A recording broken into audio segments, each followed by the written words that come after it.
Welcome to today's verdict. I'm your host and trial attorney, David Lesh. Wow, do we have a big show for you today. Starting out with the migrant crisis and how it's affecting New York City. Don't we have an obligation to make sure that people are housed and not on the streets? We'll talk to you about that. Next up, legal expenditures in the New York City Housing Authority.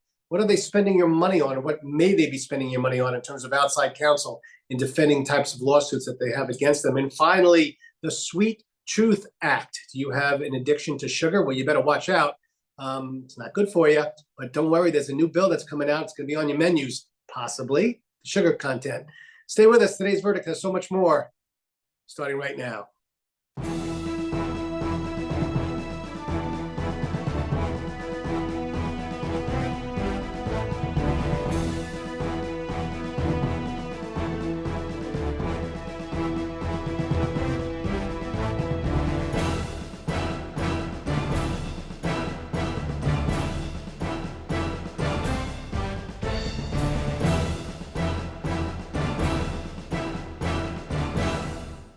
Okay, welcome back to today's verdict. I'm your host and trial attorney, David Lesh. We have Catherine Cliff here from the Legal Aid Society, and we love having the Legal Aid Society on. Catherine, how are you doing today? I'm good. How are you? Well. So I guess the people who are not doing particularly well right now are those who are being affected by the migrant crisis. Maybe you could talk to the viewers a little bit about what's been going on and give us a little bit of an update, whether it's national or just local with respect to the migrant crisis, if you could. Sure. So, New York City, we're the only jurisdiction in the country with the right to shelter that is a result of consent decrees that were brought on behalf of different populations. So we have a consent decree for single adults and a consent decree for families with children. And what we started noticing, the city started noticing in May, an uptick in the census, and specifically an uptick in the number of people coming to seek shelter who were recent migrants from other countries. And so at Legal Aid, we expected to see kind of a surge, at least in the families with kids shelter system this summer, because the eviction moratorium expired, early this year. Evictions have been increasing every month. Plus, we have had just historically a surge in the family system during the summer because it's easier to go into shelter with your kids when there's no school in session. So we expected to see a surge this summer, but then what was happening and was not relayed to us until July was that there was actually, in addition to those factors, there's an increasing number of recent migrant families coming to New York City.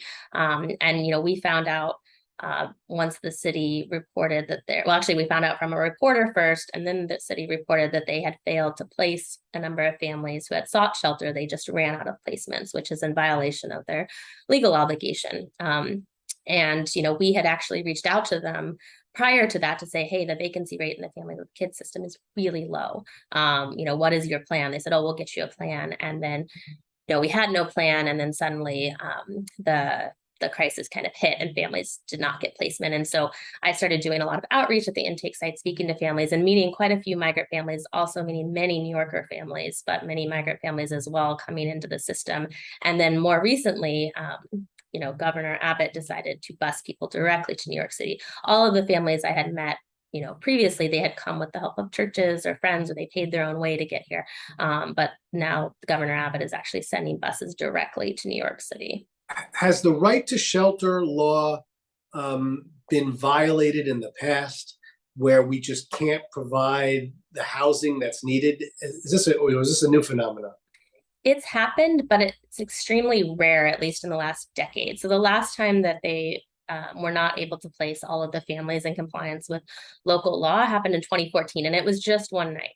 And the city notified us immediately, and we didn't see it happen again. For single adults, the last time that we had a violation was back in 2009, and we did actually have to go back to court to ensure compliance and to make sure the city was actually placing people in beds.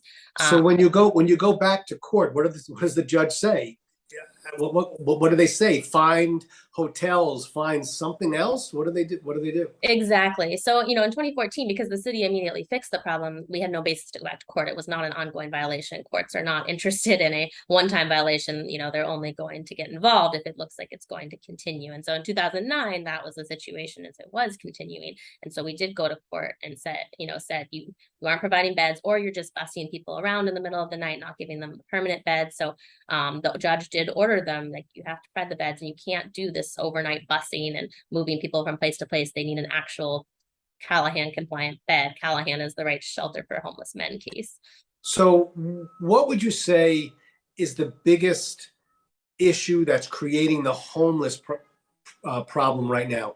Is it the migrant families? Is it the fact that we're just overloaded to begin with in terms of the shelter system? Because I see it on the Upper East Side. So if they're not going into the shelters and they're not going into the different hotels or wherever they are, they're on the streets. And it's clear, maybe it's not San Francisco yet, but it's clear that New York it's homeless or growing. What would you say is the cause of this? So we've had mass homelessness in New York City for decades. Mass homelessness is not the result of recent migrants. The recent migrants coming in have certainly impacted the census and increased the census, but we're not even at the highest point the census has ever been. We're still well below that.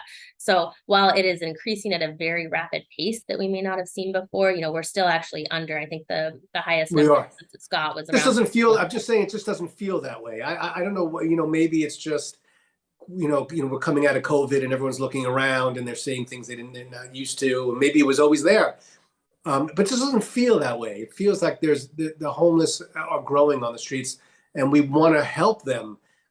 There's a mental health crisis in the city also. It's just the thoughts are that there's more to it, but you could be right.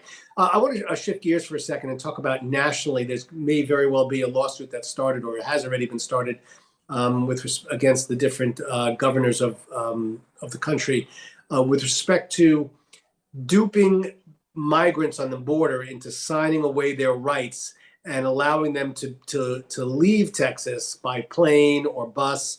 What are your thoughts on that?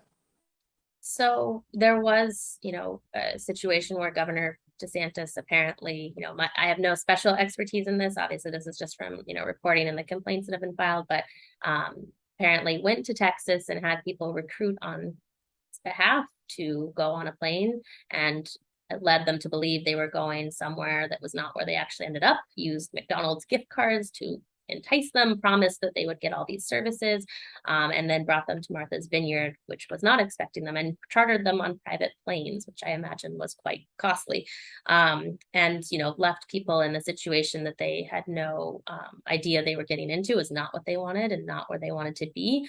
I will say that the families I meet when I do outreach, they do want to be in New York City. There certainly have been cases on the Abbott buses where people get off the bus and say, this is not where I wanted to be. And the city has helped, or nonprofits have helped them get where they want to be. But the families that do end up usually at the intake sites, Yeah. they want to be in New York. They want a job. They want to work. They, experience some significant trauma in their home country, and they came here thinking this would be a better way of life. In the Texas case the case against DeSantis, the issue is that people did not want to be there, and they were, it appears that they were told things that were not true in order to get them to get on that plane. So where are we heading with the migrant crisis?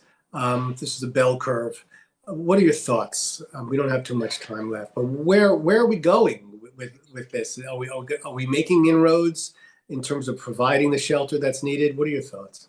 Well, the city has, maintained their commitment to the right to shelter. There were some statements made by the mayor that made us nervous that he was not going to abide by the legal obligations, or felt that the right to shelter was not something New York City was going to continue to support. And, this is a result of litigation. You can't just no longer have a right. The reason it's a right is because it's a hard thing and people really need shelter. And in order to have New York City not look like West Coast cities with massive encampments and people sleeping in cars and other really unsafe places, that is why we have the right to shelter. It is extremely dangerous for people to be out on the streets, especially in the colder winter months.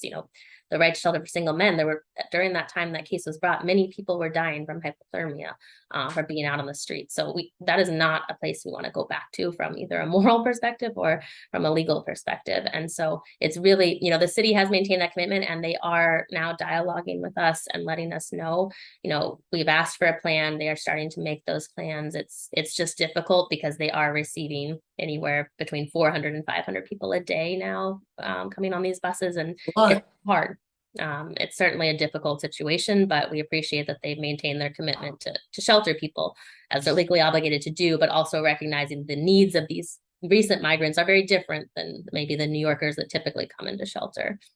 All right, well, Catherine Cliff with the Legal Aid Society Homeless Rights Project. We want to thank you very much for being on. Hopefully you come on next couple of months and give us an update of what's going on with the migrant crisis. So thank you so much. It's our pleasure. All right, stay with us. Today's verdict has so much more right after this. We built a media network for you. BRONXNET TV. Come learn in your new state-of-the-art studios at Lehman College. At Mercy College. And coming soon to the South Bronx in the Hub. Inspire with your stories, culture, history. Your Bronx on BRONXNET. Engage with us. Connect with us at your channels and at BRONXNet.tv. Learn, engage, inspire. BRONXNET TV. From the Bronx to the world. BRONXNET. All right, welcome back to today's verdict. I'm your host and trial attorney, David Lesh. We have with us today Nick Smith, the first deputy public advocate, here to discuss the NYCHA legal expenditures bill. Nick, how you doing today? Okay, how are you? Thanks for It's good. doing this. Listen, it's our pleasure to have you guys on. Let's talk a little about legal expenditures. I'm on my co-op board. I understand when you start hiring outside attorneys to take care of the building, everybody starts getting in an uproar. It costs more money. Basically, the New York City Housing Authority is a pretty big board, and I guess they're looking for some more attorneys to do some of their work, but it's expensive. Yeah. What are your thoughts? That's right. Well, this whole, let me just start with NYCHA overall. We know that there's been, 40 years of, frankly, disinvestment in public housing across the city of New York and really across the country. You think about Chicago, the public housing there and other places. So what that's led to with the NYCHA in New York City of, the 400,000 or some odd residents is a public housing network that is frankly embarrassing. It was the crown jewel at one time in this country, and it just the coin's been flipped. And so we actually did a tour of NYCHA in recent months, and I think 5 different developments, 1 per borough, just to see over those 40 years what has really been happening. And we're coming up on heat season very soon. And one example is we know we're going to see temporary boilers put up in developments across the city, which costs a bunch of money. Why? Because boilers across the system are frankly in disrepair. We saw, if you recall, David, the issue of lead a couple of years ago, where NYCHA was falsely certifying that there were no lead issues in people's apartments when that wasn't true. We've seen rats, rodents, we've seen mold in people's apartments. And so when we talk about legal expenditures, and I'm a lawyer as well, and I will tell you, I think, well, hey, I know that NYCHA has a general counsel and we have a law department for the city. Why do we need to hire outside attorneys? And that usually means is tenant versus NYCHA or resident versus NYCHA. And if they've got to hire outside counsel, that means the stakes are much higher for the board, as you mentioned, and they're trying to, frankly, wiggle out of some real pickles, some problems. And I shouldn't be facetious. People are, their lives are really at stake because they're living in these units. One apartment I went to at Lincoln in Harlem, there was soot for the floor. There were no tiles and no carpet or nothing. There was little soot. And the resident was, I put in tickets many times and nothing's happened. So we want the public, as the public advocate's office, not only to put the money where it needs to be, get it from the feds, get it from the state, also improve the management, because it isn't just money, it's money and management, do the big things and small things. But also let us know, what are you spending on to defend against resident claims, for example, or claims relevant to those who live in these apartments? And why do you need to hire outside counsel? As I mentioned, a unit attorney, I know this, if you're hiring outside counsel, that means you got a really big problem, David. Yeah, and it's billing too. You hire outside counsel, it's an hourly rate. Who knows what they're charging? It's not in-house. Listen, whether it's bed bugs, mold, asbestos, lead, these are claims. I understand that. But if you get outside counsel, and I've had outside counsel on trials whenever I bring actions against this housing authority, I know what they're charging. I know how much it costs when they go to trial. Thousands and thousands and hundreds of thousands of dollars. So, where is the money going? Who's putting the cap on the law firms? Who's running the show and making sure that the litigation is being reviewed and there's not this overbilling over and over and over again? It's a great point. And yes, I know NYCHA is overrun. I understand that they're in disrepair. There are going to be lawsuits, but it doesn't mean you throw it out on legal counsel. That's going to, they're going to overbill. It always happens. Absolutely. Absolutely. And quite frankly, if I were in the private sector as a practicing attorney, I would build the city a crap load too, because think about what you have to defend. The conditions in NYCHA are deplorable. And so, yeah, I'm going to overcharge you. But then as a city, as a public authority, we shouldn't be accepting that. And that's exactly why we want to know, what firms, as you mentioned, David, what firms are you contracting with and why and how much? And well, are they gonna give it out to bid it? Are they gonna bid it out to different law firms? I mean, how are they gonna find the right firm, the right suit, the right fit? I mean, there are some law firms that are very good at defending these types of claims, and then there are some law firms that just have a good relationship with NYCHA, but that doesn't necessarily mean that they know how to defend the claims. Yep. Right? You gotta find the right law firm, don't you think? Absolutely. Attorney quality is a real thing. And so to me, the whole situation is problematic. And this bill is but one in a larger toolkit in our toolbox to figure out not just what they're spending on attorneys, but how can we move NYCHA overall towards a real reform that requires federal reinvestment, state reinvestment, city reinvestment, and shift in the management process. What's your overall thoughts on NYCHA lately? I know they've been taking a lot of heat in the press for everything from arsenic in the water to so many other things. They're always that that kid who's always getting the brunt of the yelling by the parent. They just can't catch a break. What are your thoughts on the New York City Housing Authority? They used to be the crown jewel. I understand. Well, to prove your point, every year the public advocate does what's called the worst landlord watch list, where we go around the city and figure out who are the worst violators. And we know there's different metrics with a NYCHA versus a private landlord. But even with those different metrics, NYCHA is by far the worst landlord in the city in terms of just, frankly, almost everything. And so I don't take pride in castigating an authority, which in many ways, some of the problems are not in their per se control due to a lack of funding, but some of those problems are. And to give an example, in some of our tours around the city, we talk to many residents who, when it comes to smaller scale repairs, will put in tickets and either wouldn't hear back from a repair person, or would hear back and they would have a repair date for months or years after the fact, like replacing pipes or stoves, like a multi-month or year process, or again, wouldn't hear back. So again, it isn't just money; it's management. And so we've done a couple of reports on NYCHA now, including the most recent one showing the actual conditions. And so to more squarely answer your question, we've got to shift what happens with NYCHA and residents. And let's remember, we're talking about some of the most vulnerable residents of this city, 400,000 of them who are often low income and have other sort of social service needs. And so we are, frankly, as a city, and I guess as a state and federal government, abandoning the core promise, to your point, of the crown jewel of public housing. We've got to turn the page, and we've got to do this now. There's no more time to wait. Is there a particular area, whether it's the South Bronx where my office is, or whether it's Queens where I grew up, is there an area that just seems to need more help than anywhere else? That's an interesting question, David. I would say, based on what we saw, no. We get calls from all around the city.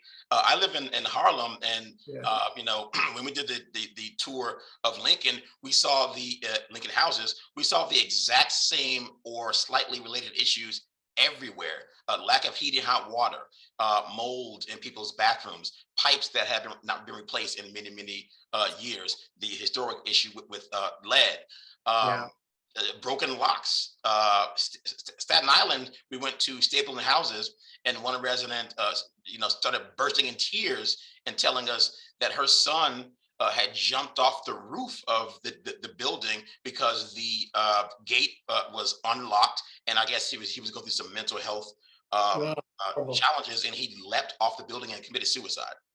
So I can't say there's one area. I think it's system-wide.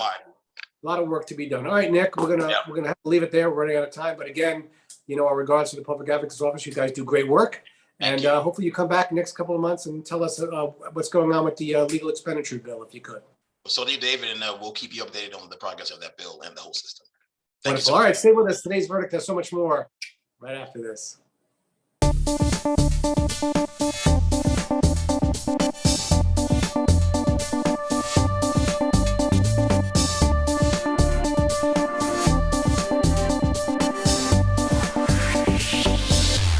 Okay, welcome back to today's verdict. I'm your host and trial attorney, David Lesh. We have Keith Powers, the council member at District 4 in New York City. Keith, how you doing today? I'm doing great. Nice to see you. Thanks for having me. Keith, you have a sweet tooth like I do? I do, but I've learned that it's better in moderation, and then I have to keep an eye on it, like most New Yorkers, like most people. And that's why we want to give people more information about what they're eating every day. And that's why we're going to be talking about the Sweet Truth Act. Am I correct? That is right. The new bill from the city council. All right, tell the viewers a little bit about it. Sure. Our bill is pretty straightforward. When you walk into a fast food restaurant, moving forward, if this law goes into effect, when you go to order an item that has an excess of your daily amount of sugar, you're going to see a warning signal right next to it that's going to indicate how much sugar is in it, and it's going to tell you that you might be potentially putting yourself in harm or going at least exceeding the daily allotment of recommended sugar. All right, let me stop you right there because this always gets a little tricky. Is it food chains? Is it your local diner? Who would this cover? It's food chain, so it's any place that has 15 or more locations in the city. Okay.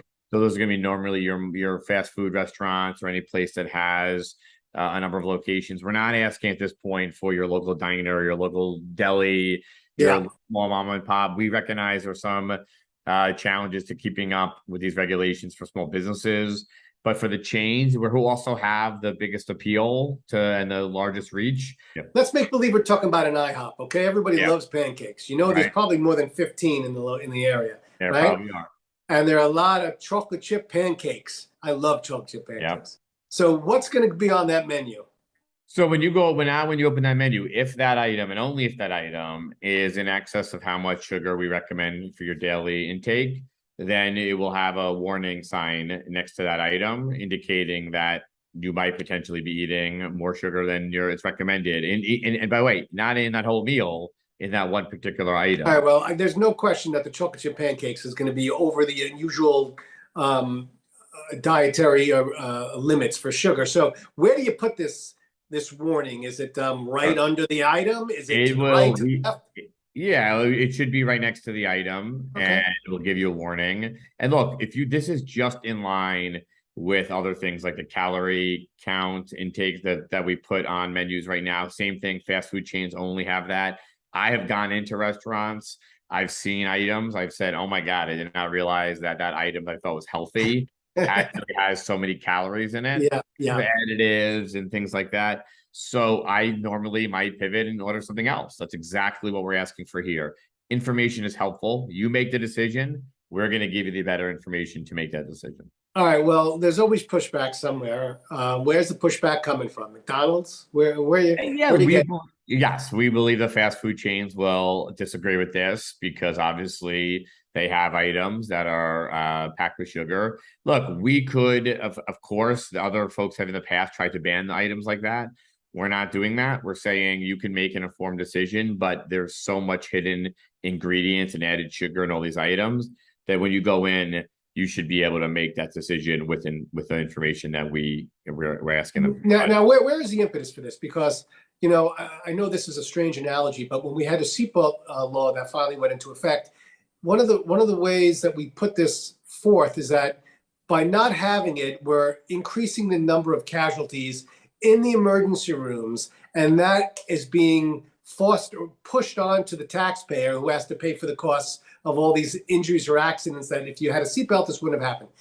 Is that what's happening here? If you reduce your amount of sugar, there's less diabetes, there's less emergency room visits, and we're not paying for it as a society. Is that where this is coming from? That's right. We are living in a world that has a lot of food items we eat every day. New Yorkers particularly are on the go. We're running into these places, we're ordering items. In a lot of cases, people on their way to work are getting that mocha frappuccino or whatever it is, they drink it every single day, and they don't realize just to the extent of how unhealthy it is. You multiply that over 365 days or 150 days, you enter a health crisis. And we here are seeing a health crisis that sometimes seems hidden to the public and to your ordinary New Yorker, but it is a health crisis about nutrition, a health crisis about obesity, and all the related diseases. We need to do something as a society to start tackling this. And what is the easiest and best first step is to tell you what's in it. And look, think about it this way. If you walk into a restaurant right now and you grab that bottle of soda, you know exactly how much is in it, and you can look right on the label and see what's in it. The fountain soda that's right next door to it, you have no idea. I have no idea. It's exactly the same thing. And so we're saying now you should know, and you can make a different decision. You might even know that this has more sugar than that, or the other way around, and make just a pivot. When you go back for that refill, now you know exactly what's in it, and you might make a different choice. And the other thing I'd say is, I've had probably the most common thing I've had people come up to me when I talk about this bill and say, iced tea. Everybody thinks iced tea is really healthy, and it is, until you throw all the sugar into it. Right. When you go to that fountain soda and you buy an iced tea, a lot of people think they're making a really healthy choice for themselves. And and look, sugar is an addiction. I mean, if you try going without sugar for a couple of days and see the kind of headache you're going to get, it's not too different from caffeine. It's an addiction. Totally. And how many of us are sitting on our couch in a night and I just have a craving for a snack or something like that? That's totally normal. It's totally fine. But we want you to find that balance. We want to know, we let you know throughout the day, what are you consuming? That way you will make smarter choices. Maybe you grab a fruit instead of a snack, a sugary snack. Maybe during the day you grab a water instead. I myself have taken out, I don't put sugar in my coffee anymore. I've really pivoted towards healthier beverages because I realize not only do we want to look good and feel, but we want to feel good. And we want to be healthy. And so this is one way to do that. Final thoughts. Where are we heading in terms of, we were trying to become a much more health conscious society in New York City. Do you see more of these bills coming down the line? I mean, we could, listen, we're not going to mandate people go to the gym. I get it. Yeah. But are there going to be other bills coming down that's going to really look at our health? And I don't know of any others right now besides this bill, but I think what you're seeing is that between the calorie counts and the restaurant grades and the sodium warnings, that there is a belief here that you can provide people information and give them choices and give them better choices. We're not doing sort of the nanny state thing that people complain about, saying you can't do this. We're saying you sell permission, but let's do it now. The only thing I'd add is that while we might not see pieces of legislation today, the success of things like this have an impact, I think, on both the actual menu items that make it onto menus when people realize they have to offer healthier choices. We've seen that in restaurants, and we might see better efforts to inform people in the future. Council Member Keith Powers. Keith, thanks so much. Very informative. And stay away from the pixie sticks. I will. I don't know if you remember those. I do. All right. I do. I used to love them. Stay with us. Today's verdict has so much more right after this.